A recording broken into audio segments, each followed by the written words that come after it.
The morning mist clung to the towering glass windows of the King County Courthouse in Seattle as Maria Santos adjusted her granddaughter's tiny pink dress for the third time. 3-year-old Emma Martinez sat motionless in the passenger seat of Voici, the aging Honda Civic, her enormous brown eyes staring blankly at the imposing structure that would decide her fate. In her small arms, she clutched a worn teddy bear named Mr. Buttons, the only thing that seemed to bring her any semblance of comfort in a world that had suddenly become terrifyingly silent. 6 months and 14 days had passed since Emma had spoken a single word. Maria counted each day like a prisoner marking time on a cell wall, desperately hoping that today might be different. That today, her precious granddaughter might break through the invisible barrier that trauma had built around her young mind. The child psychologist, Dr. Rebecca Chun, had explained it in clinical terms that did little to ease Maria's heartache: selective mutism, brought on by severe psychological trauma. Emma's developing brain had simply shut down its ability to communicate verbally as a protective mechanism against memories too painful for a 3-year-old to process. "Mia, we're going to see Mama today," Maria whispered in Spanish, the language of their family's heritage, hoping it might spark some recognition in Emma's vacant stare. The little girl's only response was to squeeze Mr. Buttons tighter against her chest, her tiny knuckles white with the effort. Maria's own hands trembled as she unbuckled Emma's car seat, remembering the vibrant, chattering child Emma had been before that terrible night 6 months ago, before the screaming, before the sirens, before everything fell apart. The courthouse lobby buzzed with the controlled chaos of the American legal system in motion. Lawyers in expensive suits hurried past with briefcases, their heels clicking against the polished marble floors like staccato drumbeats. Families huddled together on wooden benches, some crying, others arguing in hushed tones, all carrying the weight of decisions that would reshape their lives forever. Emma observed it all with the eerie stillness that had become her trademark, her eyes recording everything, but her voice remaining locked away in some unreachable corner of her psyche. Maria guided Emma through the metal detectors, the security guards offering gentle smiles to the obviously traumatized child. One guard, a grandmother herself, bent down to Emma's level and produced a small sticker featuring a cartoon butterfly. "For you, little angel," she said softly. Emma accepted the sticker without expression, mechanically placing it on Mr. Button's worn fur, but her eyes never met the kind woman's gaze. The elevator ride to the 15th floor felt eternal. Maria watched the numbers climb 7, 8, 9 each floor, bringing them closer to Courtroom 15, where Judge Patricia Williams would decide whether Emma's mother, Sarah Martinez, was fit to regain custody of her daughter. Sarah had completed 180 days in a court-ordered rehabilitation facility, but the scars of her addiction and the domestic violence that had torn their family apart still lingered like smoke in the air. Emma's father, Miguel Rodriguez, was serving a 5-year sentence for aggravated domestic violence and child endangerment. The night he was arrested, police had found Emma hiding in a bedroom closet, her small body pressed against the back wall, her eyes wide with terror as she witnessed her mother being beaten unconscious. The responding officers said they'd never seen a child so completely shut down, so utterly removed from reality. Even the trauma-trained specialists at Seattle Children's Hospital couldn't reach her in those first critical hours. As they walked down the hallway toward Courtroom 15, Maria's mind wandered to the countless therapy sessions, the specialists, the well-meaning relatives who had tried everything to coax words from Emma. Her own daughter, Sarah, had sobbed during their supervised visits, begging Emma to say just one word, to show some sign that she remembered their life before the nightmare began. But Emma remained locked in her silence, a tiny prisoner of her own mind. The waiting area outside the courtroom was sterile and unwelcoming, with fluorescent lights that cast harsh shadows on the beige walls. Maria helped Emma onto one of the uncomfortable plastic chairs, noting how the little girl's feet didn't even come close to touching the floor. At 3 years old, Emma should have been chattering constantly, asking endless questions about everything she saw, demanding stories and snacks and attention. Instead, she sat like a miniature statue, her breathing so quiet, Maria sometimes checked to make sure she was still alive. Dr. Chon had warned Maria that today might be particularly challenging for Emma. Courtrooms were formal, intimidating environments that could trigger flashbacks to the night she'd been questioned by police officers, social workers, and attorneys.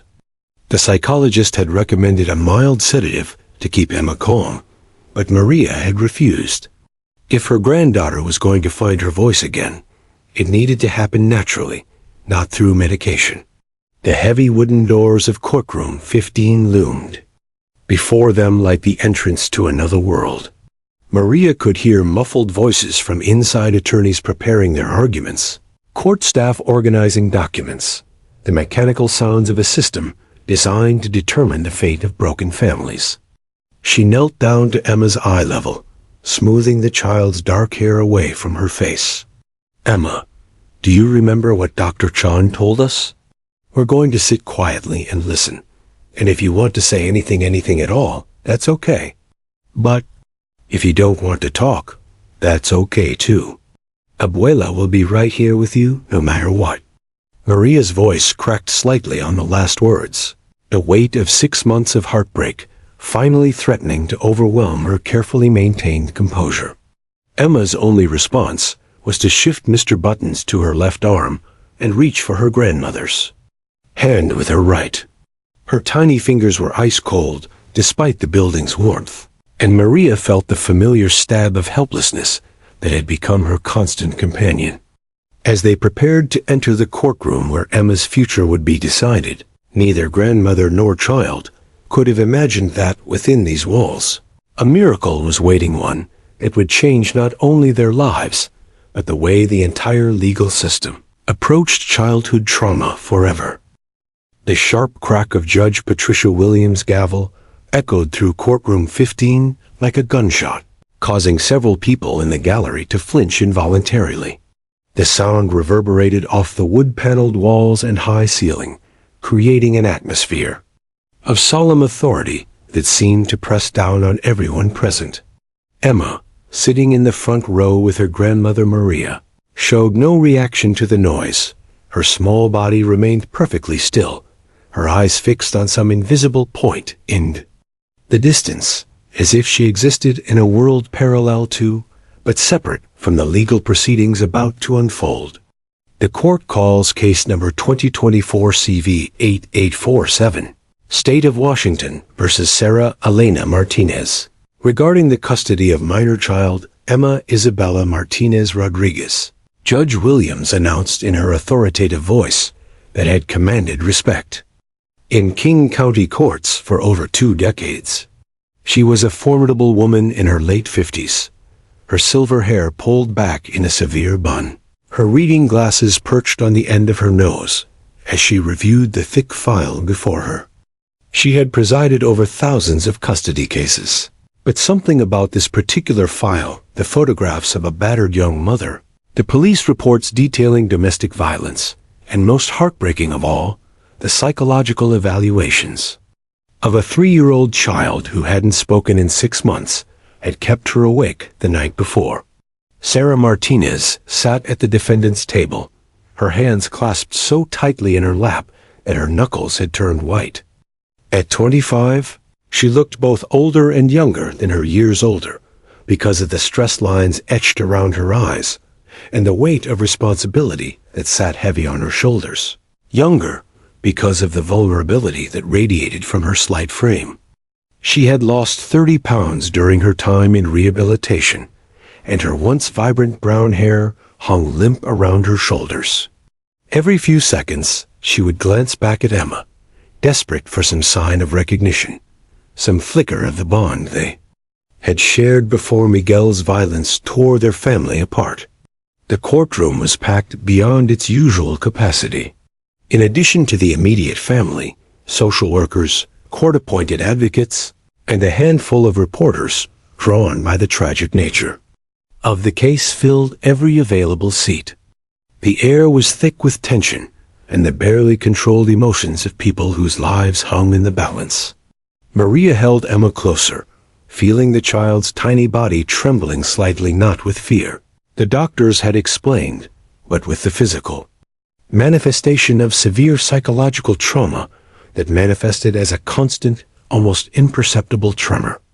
Assistant District Attorney Jennifer Walsh rose from the prosecution table with the predatory grace of someone who had built her career on protecting children from dangerous family situations. She was known throughout the courthouse for her relentless pursuit of justice and her unwillingness to compromise when a child's safety was at stake. Her opening statement would be devastating, and everyone in the courtroom knew it. Your Honor, 6 months ago, 3-year-old Emma Martinez was found by Seattle police officers hiding in a bedroom closet, covered in her mother's blood, while her father Miguel Rodriguez beat Sarah Martinez unconscious with a baseball bat. Walsh began, her voice cutting through the silence like a blade. The child witnessed her mother being brutalized, saw her father arrested in handcuffs, and was so traumatized by what she experienced that she has not spoken a single word since that night. Not one word, Your Honor. Not mama. Not help. Not even no. Sarah's attorney, David Schoen, a public defender who had taken the case pro bono because he believed in second chances, winced at the graphic description, but maintained his composure. He knew Walsh's reputation, knew she would paint the darkest possible picture of his client's past.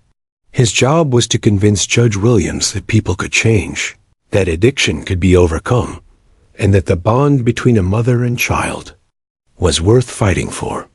Emma's court-appointed guardian ad litem, Patricia Valdez, sat in the middle section, her own thick file, documenting months of home visits, psychological evaluations, and interviews with everyone in Emma's life. She had spent countless hours trying to connect with the silent child, using play therapy, art therapy, and every technique in her considerable arsenal. But Emma remained unreachable, locked away in a prison of her own making. As Walsh continued, her opening statement, detailing Sarah's history of drug abuse, her failure to protect Emma from Miguel's increasingly violent behavior, and her inability to maintain stable housing or employment, the weight of the evidence seemed insurmountable. She presented photographs of the crime scene, Sarah's blood on the bedroom wall, the closet where Emma had hidden, the baseball bat that Miguel had used as a weapon. Each piece of evidence was a nail in Sarah's coffin, and everyone could see Judge Williams taking careful notes. The state will show that Sarah Martinez chose her addiction and her abusive partner over the safety of her own child, Walsh declared, her voice rising with righteous indignation. Emma Martinez deserves better than a mother who put her in harm's way. She deserves stability, safety, and a chance to heal from the trauma that her mother's choices inflicted upon her. The courtroom erupted in whispered conversations as Walsh returned to her seat. Several people in the gallery were crying, including Emma's Aunt Rosa, who had driven up from Portland, hoping to provide testimony about the family's troubled history. The weight of Sarah's past mistakes seemed to fill the room like a toxic cloud, making it difficult to breathe. But then David Schoen rose to present his client's defense, and the tone in the courtroom began to shift. He spoke passionately about Sarah's 6 months of sobriety, her completion of an intensive rehabilitation program, her newfound employment at Mickey's Diner, where she worked double shifts to save money for an apartment. He presented letters from her Narcotics Anonymous sponsor, her therapist, and her employer, all testifying to her transformation. Your Honor, we are not here to excuse Sarah Martinez's past, Schoen said, his voice steady and compelling. We are here to recognize her present and her future. This young woman has fought the hardest battle of her life against addiction, against a cycle of abuse that began in her own childhood, against a system that told her she wasn't worthy of a second chance. And she won. As the attorneys sparred over Sarah's fate, Emma remained motionless in the gallery, her teddy bear clutched against her chest, her eyes reflecting a depth of pain that seemed impossible in someone so young. But unbeknownst to everyone in that packed courtroom, change was coming in the form of an unexpected visitor who was about to walk through those heavy wooden doors and transform everything they thought they knew about healing, hope, and the resilience of the human spirit. The heavy wooden doors of Courtroom 15 swung open with a soft whoosh of air that carried the faint scent of rain from the Seattle streets outside. The sound was barely audible above the drone of legal arguments, but something extraordinary happened. In that moment, Emma Martinez, who hadn't shown interest in anything for 6 months, slowly turned her head toward the entrance. Her movement was so subtle that even her grandmother Maria almost missed it, focused as she was on the devastating testimony being delivered about her family's darkest moments. Officer Jake Thompson stepped into the courtroom with the measured confidence of someone who had testified in hundreds of cases over his 15-year career with the Seattle Police Department. At 38, he was a veteran of the force's most difficult assignments, but nothing in his experience had prepared him for the profound bond he'd witnessed between his partner and traumatized children. Behind him, moving with the fluid grace of a perfectly trained animal, came Rex, a magnificent German shepherd whose coat gleamed like burnished gold under the courtroom's fluorescent lights. Rex was no ordinary police dog. At 4 years old, he had already distinguished himself as one of the most versatile K-9 units in the Pacific Northwest. Trained in narcotics detection, suspect apprehension, and search and rescue, he also possessed something rarer and more precious, an intuitive ability to provide comfort to victims of violent crimes. The department's animal psychologist had noted in Rex's file that he seemed to possess an almost supernatural ability to identify individuals in emotional distress, approaching them with a gentleness that belied his imposing 75-pound frame. As Officer Thompson moved toward the witness box, Rex automatically positioned himself in the traditional spot beside his handler's chair. The dog's amber eyes, intelligent and alert, began their customary scan of the courtroom, a behavior ingrained through years of training to assess potential threats and maintain situational awareness. But something unprecedented occurred in that systematic sweep. Rex's gaze locked onto a small figure in the gallery, and his entire demeanor changed in an instant. Emma sat transfixed, her dark brown eyes meeting Rex's amber ones across the crowded courtroom. For the first time in 6 months, something flickered behind her vacant stare, a spark of recognition so faint that it might have been imagination, but unmistakably real to anyone watching closely. Maria felt her granddaughter's tiny body shift almost imperceptibly in her lap, a movement so slight it was barely detectable, but the first voluntary physical response Emma had made to any external stimulus since the night her world collapsed. Rex's reaction was equally remarkable.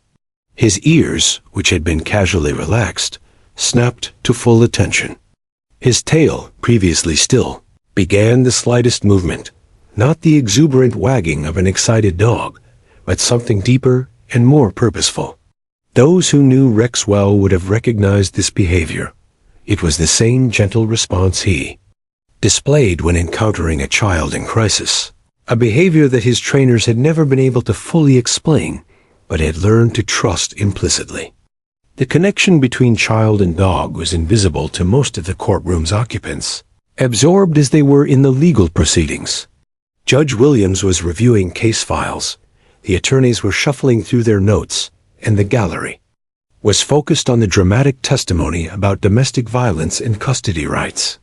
But Emma and Rex existed in their own moment, a bubble of recognition that transcended the formal proceedings swirling around them. Dr. Rebecca Chun, Emma's child, psychologist, sat in the third row taking careful notes about the proceedings' potential impact on her young patient. She had been monitoring Emma's behavior throughout the morning, noting the child's typical dissociative responses and flat affect, but something about Emma's posture caught her trained eye. The subtle shift in the girl's attention, the slight change in her breathing pattern, the way her grip on her teddy bear had loosened just fractionally. These were microscopic signs. But to someone who had spent months looking for any crack in Emma's psychological armor, they were potentially significant. Officer Thompson was sworn in and began his testimony about the night that had changed the Martinez family forever. His voice was steady and professional as he described arriving at the apartment at 11:47 p.m., responding to neighbors' reports of screaming and crashing sounds. He detailed finding Sarah Martinez unconscious and bleeding, Miguel Rodriguez in a drug-fueled rage, and the subsequent search that had led Rex to discover Emma in the bedroom closet. The child was unresponsive to verbal commands, Thompson testified, his eyes briefly flickering toward Emma in the gallery. She appeared to be in a state of shock. Rex alerted to her location and remained with her while paramedics attended to her mother. What Officer Thompson didn't mention, what wasn't in his official report, because there were no words to adequately describe, it was the extraordinary scene that had unfolded in that closet. Rex had crawled in beside the terrified child, his massive body somehow making itself small and non-threatening. The dog had laid his head near Emma's feet and simply waited, his presence providing the only comfort available in a world that had suddenly become incomprehensibly violent. As Thompson continued his testimony, Emma's behavior became increasingly unusual. Her eyes never left Rex, and the dog seemed equally focused on her.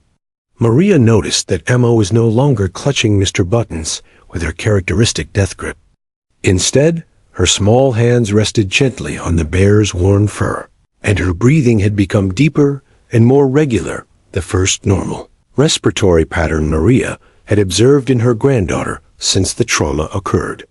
Judge Williams, experienced in reading courtroom dynamics, began to notice the unusual interaction between the police dog and the child in the gallery. She had presided over many cases involving K-9 units, but she had never witnessed such focused mutual attention between an animal and a witness. Rex remained in perfect position beside Officer Thompson, but his gaze kept returning to Emma with an intensity that seemed almost protective. The atmosphere in the courtroom began to shift as more people became aware of the silent drama unfolding between the rows of spectators and the witness area. Even the court reporter glanced up from her machine, sensing something significant was happening beyond the spoken testimony. Emma slowly began to sit up straighter in Maria's lap, her movement so gradual it was almost imperceptible, but unmistakably purposeful. And then, in a moment that would be remembered by everyone present, for the rest of their lives, Emma Martinez stood up. Time seemed to freeze in courtroom 15 as Emma Martinez rose from her grandmother's lap with a determination that shocked everyone who had witnessed her catatonic state for the past 6 months. Her tiny legs, which had barely supported her weight during the countless therapy sessions and medical examinations, now carried her forward with surprising steadiness. The worn teddy bear that had been her constant companion, her only link to comfort in a world gone mad, tumbled from her grasp and hit the floor with a soft thud that echoed through the suddenly silent courtroom like a gunshot. Maria Santos reached instinctively for her granddaughter, her weathered hands grasping at empty air as Emma took her first steps away from safety. "Emma, Mia, come back," she whispered in Spanish, her voice cracked with 6 months of suppressed anguish. But for the first time since that horrible night, Emma wasn't listening to the adults around her. She was following something deeper, something that called to a part of her soul that trauma hadn't been able to touch. Assistant District Attorney Jennifer Walsh stopped mid-sentence, her perfectly rehearsed argument about Sarah Martinez's unfitness as a mother dying on her lips. She had prosecuted hundreds of domestic violence cases, had seen the worst of human nature played out in courtrooms and police reports, but she had never witnessed anything like the small figure moving through gallery with such focused purpose. The legal brief in her hands fluttered to the prosecution table as she turned to watch the unprecedented scene unfolding before her eyes. Judge Patricia Williams leaned forward in her chair, her reading glasses sliding down her nose as she observed. The child everyone had described as completely withdrawn and unresponsive. In 22 years on the bench, she had developed an almost supernatural ability to read people, to sense when something significant was about to happen in her courtroom. Every instinct she had honed through thousands of cases was telling her that she was about to witness something that would change not just this case, but her entire understanding of childhood trauma and recovery. Emma navigated the narrow aisle between the wooden pews with the single-minded focus of someone following an invisible thread. Her dark eyes never wavered from Rex, who had begun to tremble with an excitement he was struggling to contain within his professional training. The German shepherd's tail twitched with barely suppressed emotion. His amber eyes locked on the approaching child with an intensity that Officer Thompson had never witnessed in their 4 years of partnership. Dr. Rebecca Chun, Emma's child, psychologist, felt her heart hammering against her rib cage as she watched her patient display more purposeful behavior in these few moments than she had in 6 months of intensive therapy. She fumbled for her phone, knowing that she needed to document this breakthrough, but unable to look away from the miracle unfolding before her eyes. Every textbook she had studied, every case study she had reviewed, had told her that selective mutism as severe as Emma's required months or years of careful treatment. Children didn't simply wake up from such profound psychological shutdown, yet here was Emma, moving with more determination than she had shown since before her trauma. The courtroom had become a theater, with every occupant transformed from passive observers into witnesses to something extraordinary. The court reporter's hands hovered motionless above her stenotype machine, the rhythmic clicking that provided the soundtrack to legal proceedings falling silent for the first time in her 15-year career. Even the bailiff, trained to maintain order and protocol, found himself frozen in place, unwilling to interrupt whatever was happening between the silent child and the police dog. Sarah Martinez pressed both hands to her mouth, tears streaming down her cheeks as she watched her daughter, her baby who hadn't acknowledged her existence for 6 months, display more life and purpose than she had since that terrible night. The sight of Emma walking, really walking with intent and direction, ignited a flame of hope in Sarah's chest that she had thought was permanently extinguished. Her defense attorney, David Chun, placed a gentle hand on her shoulder as she began to sob with a mixture of joy and desperate fear. Emma stopped just 3 feet from Rex, close enough to see the intelligence and gentleness in his amber eyes, close enough to smell the familiar scent of his clean fur that had somehow imprinted itself on her traumatized memory. The massive German shepherd remained perfectly still, his training warring with an instinct that ran deeper than any command he had ever learned. Officer Thompson felt tears pricking his eyes as he realized what was happening. His partner was recognizing the child they had protected 6 months ago, the little girl who had crawled out of that closet and into Rex's gentle care. The silence in the courtroom was deafening, broken only by the soft whisper of the ventilation system and the distant sounds of Seattle traffic filtering through the tall windows. Every breath was held, every heart suspended between beats, as Emma slowly raised her right hand. Her tiny finger, no bigger than a twig, extended toward Rex with the deliberate precision of someone making the most important gesture of their life. She pointed directly at the German shepherd, her hand steady despite the magnitude of the moment. Rex's ears perked forward, his entire body quivering with recognition and barely contained joy. And then, clear as a bell cutting through the suffocating silence, Emma spoke her first words in 187 days. "My friend." The two words exploded through Courtroom 15 like a sonic boom. The simple declaration, spoken in Emma's small but surprisingly strong voice, shattered the silence and unleashed a torrent of emotion that had been building for months. Sarah Martinez collapsed forward onto the defendant's table, her sobs echoing off the wooden walls. Maria Santos cried out in Spanish, thanking God and every saint she could remember. Dr. Chun dropped her phone entirely, her hands shaking as she tried to process what she had just witnessed. But the most remarkable reaction came from Rex himself. The professionally trained police dog, who had been taught to maintain composure in every situation, could no longer contain his joy. His tail began wagging with such force that his entire body swayed with emotion. He whined softly, a sound of pure happiness and recognition that seemed to say, "I remember you too, little one. I never forgot." Judge Williams found herself gripping the edges of her bench, her judicial composure cracking as she realized she had just witnessed the most extraordinary moment of her legal career. Those two simple words, "my friend," had changed everything. Officer Jake Thompson felt the world shift beneath his feet as the pieces of an impossible puzzle suddenly clicked into place. His weathered hands, which had written thousands of police reports over his 15-year career, began to tremble as he stared at the 3-year-old girl who had just spoken her first words in 6 months. The child standing before Rex wasn't just any traumatized victim. She was the child, the silent little girl who had haunted his dreams and Rex's behavior for half a year. "Oh my God," Thompson whispered, his voice barely audible above the emotional. Chaos erupting throughout Courtroom 15. Rex ... "You remember her, don't you, boy?"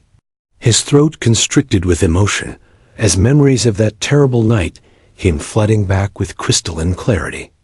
The domestic violence call at 2247 Maple Street. The blood-spattered bedroom.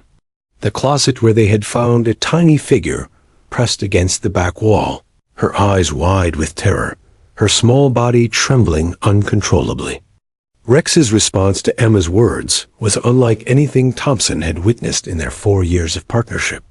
The German shepherd's tail wagged with such intensity that his entire 75-pound frame swayed back and forth, his carefully maintained professional composure completely abandoned.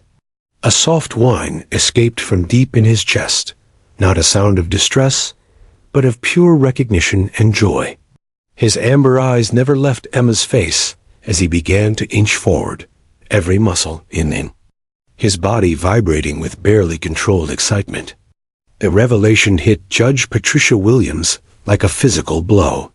She had read every document in Emma's case file, had studied the police reports detailing that horrific night, but somehow she had never made the connection between the K-9 unit scheduled to testify and the dog who had found the traumatized child. Her judicial mind, trained to analyze facts and evidence, began rapidly processing the implications of what she was witnessing. This wasn't just a remarkable coincidence. This was the key to understanding Emma's trauma and, possibly, her path to recovery. Dr. Rebecca Chun fumbled for her notepad with shaking hands, her professional training warring with her emotional response to this unprecedented breakthrough. In 6 months of intensive therapy, she had tried every technique in her considerable arsenal: play therapy, art therapy, music therapy, even experimental treatments involving virtual reality and biofeedback. But nothing had reached Emma like the sight of this German shepherd. Her mind raced through the implications. If Rex had been present during Emma's original trauma, his reappearance could either trigger a complete psychological breakdown or, as seemed to be happening, catalyze the most remarkable recovery she had ever witnessed. Emma took another tentative step toward Rex, her small hand still extended in his direction. For the first time in 6 months, her face showed genuine emotion, not the blank mask of dissociation that had terrified her family, but the dawning recognition of someone seeing a beloved friend after a long separation. Her lips moved again, forming words that came out in a whisper, so soft that only those closest to her could hear them. "You stayed with me," Emma said, her voice growing slightly stronger with each syllable. "You stayed when everyone else left."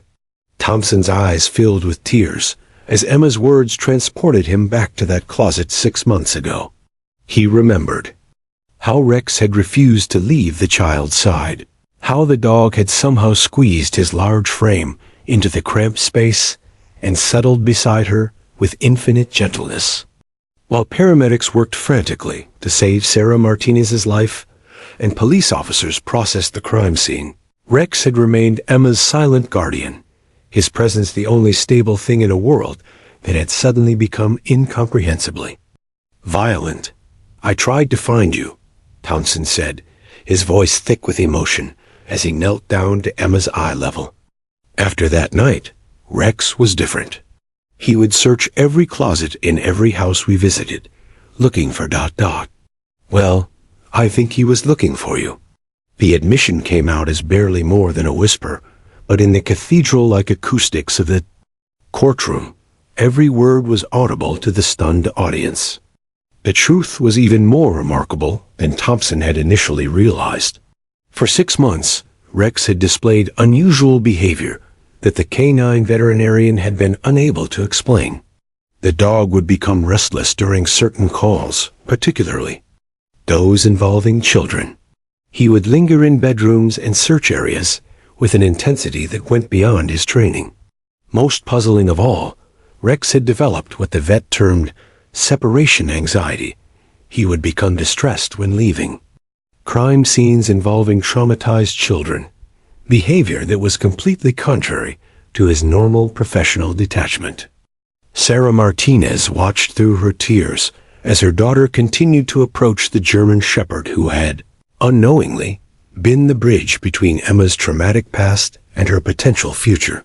For months, Sarah had blamed herself for failing to protect Emma, for choosing Miguel over her daughter's safety, for the addiction that had clouded her judgment and put her child in harm's way. But watching Emma's face transform with recognition and joy, Sarah began to understand that healing could come from the most unexpected sources. Maria Santos crossed herself repeatedly, whispering prayers of gratitude in Spanish as she watched her granddaughter display more emotion in these few minutes than she had in 6 months. The elderly woman had spent countless hours holding Emma, singing lullabies that received no response, telling stories to vacant eyes, hoping against hope that somehow her love could penetrate the wall of trauma surrounding her precious Nita. Rex took a careful step toward Emma, his movements slow and deliberate.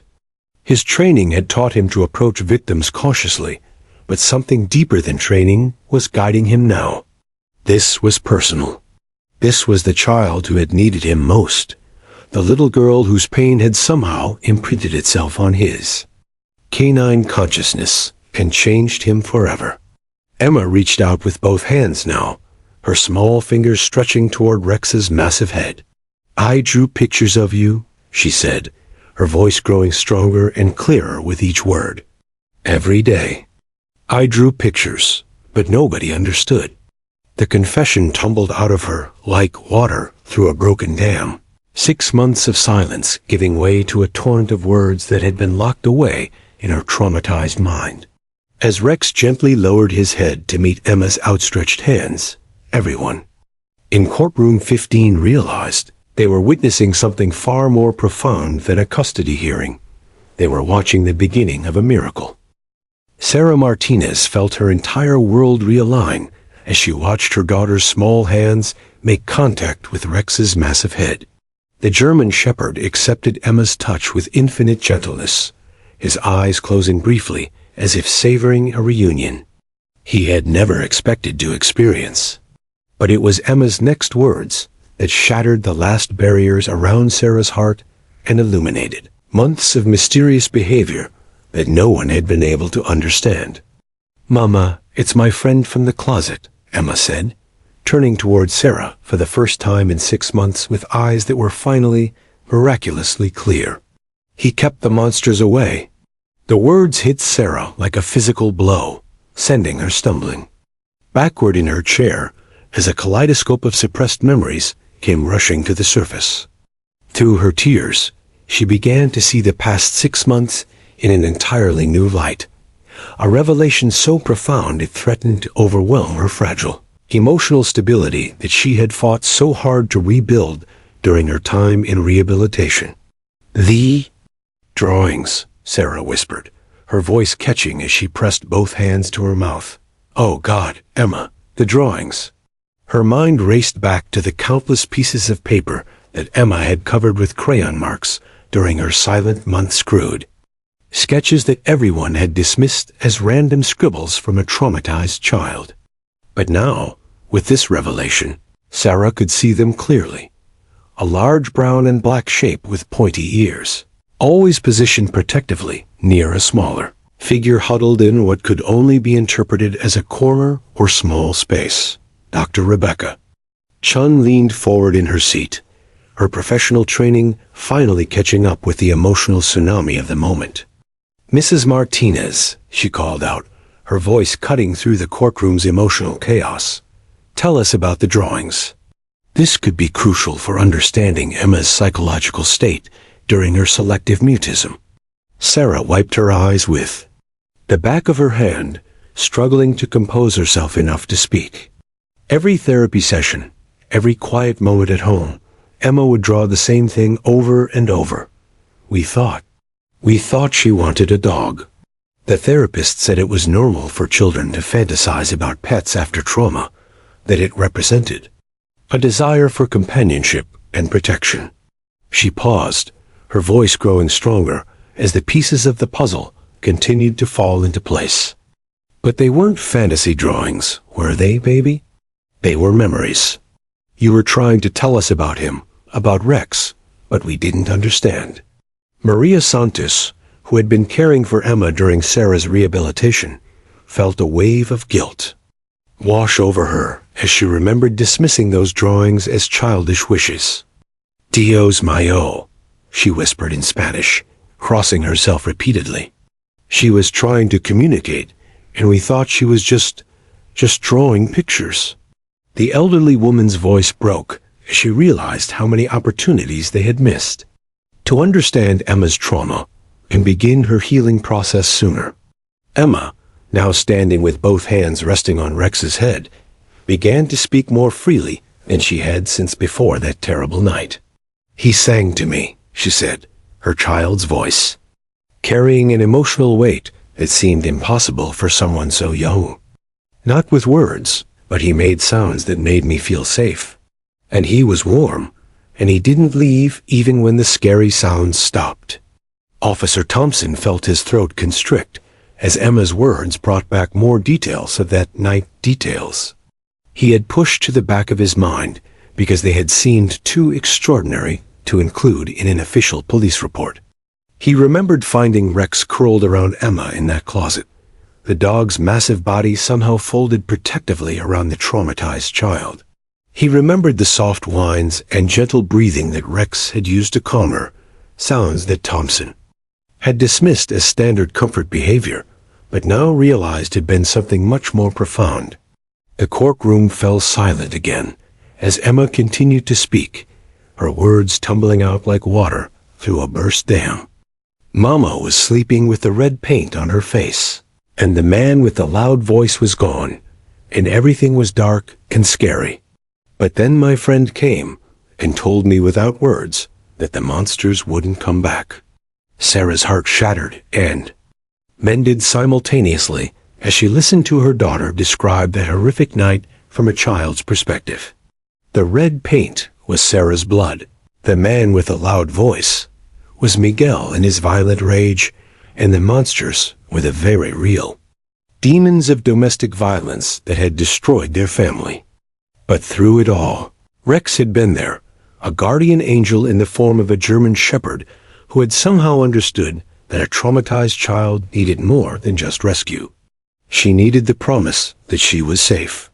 Judge Patricia Williams found herself wiping away tears she didn't remember shedding as she watched this extraordinary scene unfold in her courtroom. In 22 years on the bench, she had witnessed many emotional moments, but nothing had prepared her for the raw power of watching a selectively mute child find her voice through reconnection with the animal, who had saved her spirit if not her life. "Emma," Judge Williams said gently, her voice carrying the authority of the bench, but also the compassion of a grandmother, who understood that sometimes the law had to bend to accommodate miracles. "Can you tell us more about your friend Rex? Can you tell us what he meant to you that night?" Emma looked up at the judge with startling directness, her hand still resting on Rex's head as if drawing strength from the contact. "He told me I was brave," she said with the simple honesty of childhood. "Not with words, but I knew. And he promised he would find me again someday. And he did." Rex's tail began wagging again, and he gently nuzzled Emma's cheek with his massive muzzle, a gesture so tender and so clearly filled with recognition that even the most cynical observers in the courtroom found themselves moved to tears. Sarah Martinez realized in that moment that her daughter's healing had never been about forgetting the trauma or moving past it. It had been about finding the bridge back to hope, and that bridge had 4 legs, amber eyes, and had been patiently waiting for 6 months to complete a promise made in a dark closet to a terrified little girl. The custody hearing had become something else entirely, a testament to the healing power of love, loyalty, and the extraordinary bonds that can form between the most unlikely companions in our darkest moments. Judge Patricia Williams called for a 30-minute recess with the sharp crack of her gavel, but her voice trembled slightly as she spoke something that hadn't happened in 22 years on the bench. "I need to consult with experts regarding this extraordinary development," she announced, though everyone in courtroom 15 knew she needed time to process what she had just witnessed. As the courtroom slowly emptied for the break, Emma remained with Rex, her small hands buried in his thick fur as if afraid he might disappear again. During the recess, Judge Williams made a series of unprecedented phone calls from her chambers. First, she contacted Dr. Amanda Rodriguez, the leading expert in animal-assisted therapy at Seattle Children's Hospital. Then Dr. Michael Chun, a specialist in childhood trauma at the University of Washington Medical Center. Finally, she reached out to Captain Maria Santos of the Seattle Police Department's K-9 unit to understand the legal implications of what she was considering. "Dr. Rodriguez," Judge Williams said, her voice carrying the weight of judicial responsibility, "I've just witnessed something in my courtroom that defies everything I thought I knew about childhood trauma recovery. A 3-year-old girl with selective mutism has just spoken for the first time in 6 months, triggered by seeing the police dog who comforted her during her original trauma." Dr. Rodriguez's response was immediate and decisive. "Your Honor, what you're describing could be the breakthrough this child needs. Animal-assisted therapy, particularly with an animal that has an existing bond with a trauma victim, can accelerate recovery in ways we're only beginning to understand. The neurological pathways that connect emotional memory with healing responses are incredibly complex, but the bond between this child and this dog could be the key to unlocking her complete psychological recovery." Meanwhile, in the courthouse hallway, Officer Thompson knelt beside Emma as she continued to reconnect with Rex. The German shepherd seemed to understand the importance of the moment, remaining perfectly still as Emma whispered secrets into his ear. 6 months of unspoken thoughts and feelings finally finding their voice. Sarah Martinez watched from a nearby bench, still crying, but now with tears of hope rather than despair. "Rex has been different since that night," Thompson told Sarah quietly. "My captain wanted to reassign him, thought he might be developing PTSD from exposure to violent crime scenes. But now I understand he wasn't traumatized. He was incomplete. He left a piece of himself in that closet with your daughter." When court reconvened, the atmosphere was electric with anticipation. Judge Williams had never taken so long to consider a custody decision, and everyone sensed that something groundbreaking was about to happen. The packed gallery sat in unusual silence as Emma, still refusing to be separated from Rex, was allowed to remain near the German Shepherd with her grandmother's supervision.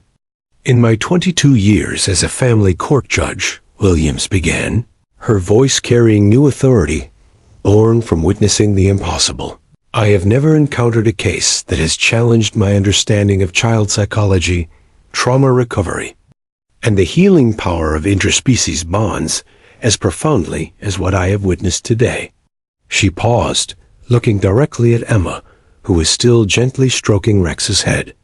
"Emma Martinez has shown us that healing doesn't always come from traditional therapy or medication, or even the love of family.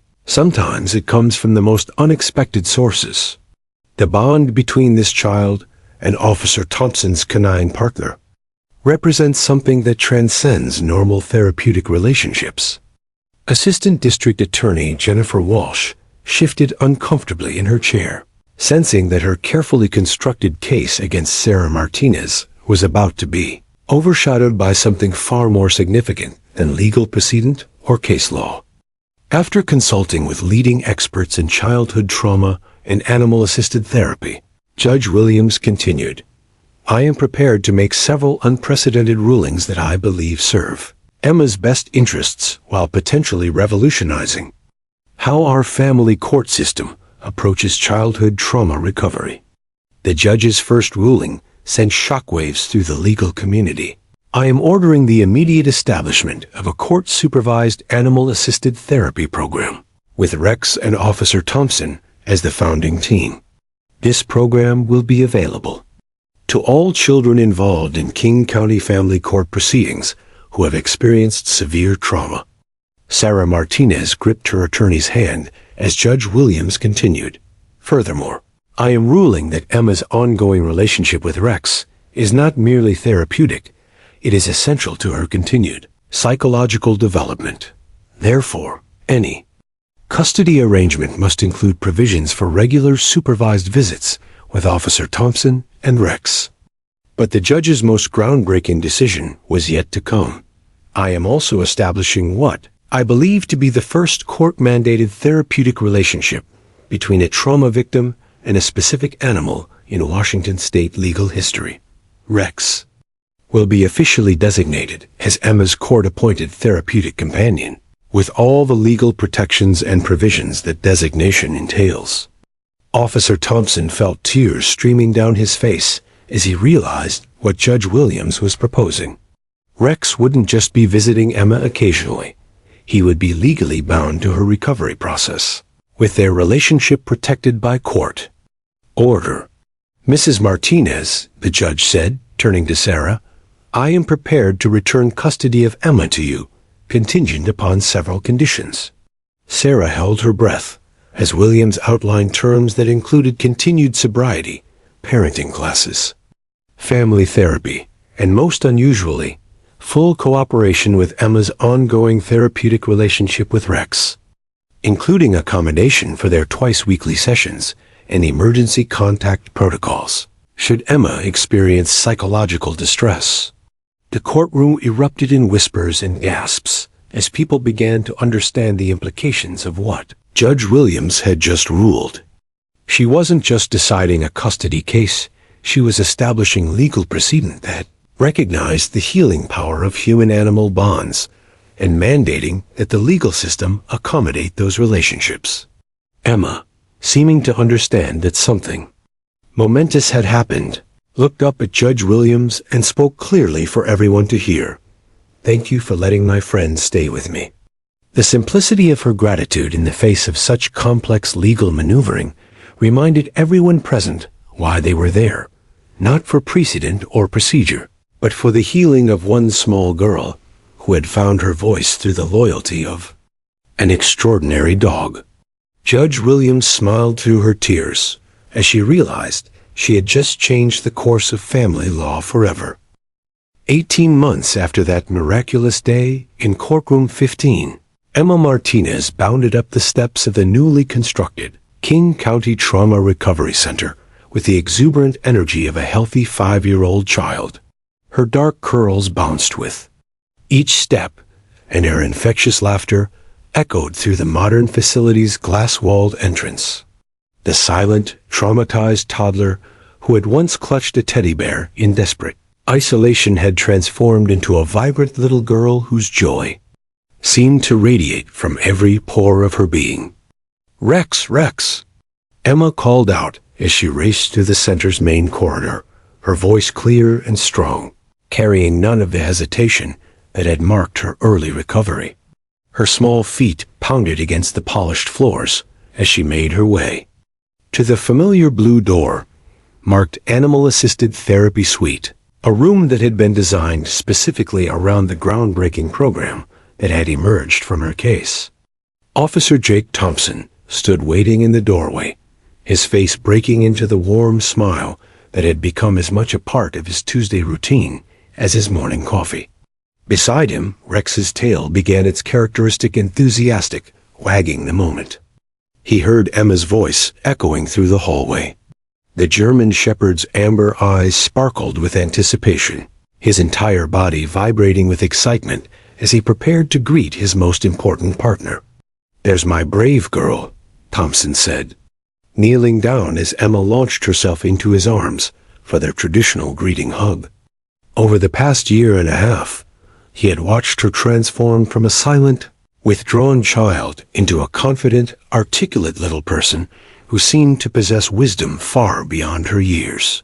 The change wasn't just in her ability to speak, it was in her entire approach to life, her willingness to trust, her capacity for joy that seemed almost supernatural after everything she had endured.